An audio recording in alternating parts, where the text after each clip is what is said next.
ఎవరి కోసం బ్రతకాలి నేను?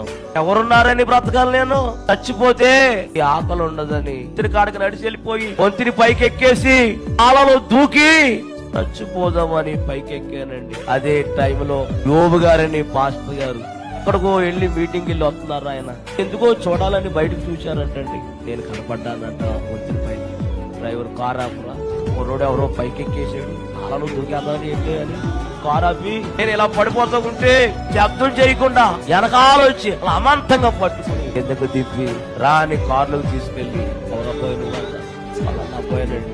అలా నూరండి మా చెల్లి అమ్మ నాన్న ఒక్కరోజు చనిపోయానండి. బంధువులందరూ నన్ను ఇంట్లోంచి గెట్టేశారండి.